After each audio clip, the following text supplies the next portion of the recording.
Il-Ministru għas-Saħħa Ġewett Jennabela saħaq li l-antibjotiċi m'għandhomx jittieħdu kif ġiepu laħaq għax aktar ma jintużaw għal xejn aktar ikun hawn mikrobi li jidrawhom.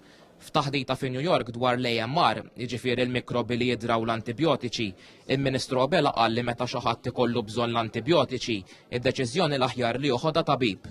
Innota li bosta pajjiżi inkluż Malta qed jarfu li l-AMR hija serja. F'messaġġ irrekordjat id-Direttur Ġenerali tal-Għaqda Dinjija tas-Saħħa, Tedros Adhanom Ghebreyesus, iddeskriva l-AMR bħala teddida globali għax persuna kull 3 minuti tmut minħabba dawn il-mikrobi. Il-Ministru Abela ta' parir biex minflok jibqgħu jintefqu triljuni ta' dollari f'armamenti ġodda, dawn il-flejjes kbar ikun aħjar jekk bihom jinxtraw antibjotiċi ġodda. Għalli Malta l-parti tagħha qed tagħmilha billi għal kull speċjalist f'dan it-tip ta' mart li qed jinbidel qed jilħqu 4.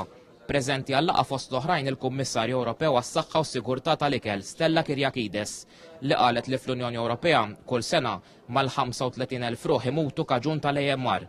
Qalet ukoll li 20% minn dawn l-infezzjonijiet jistgħu jiġu evitati.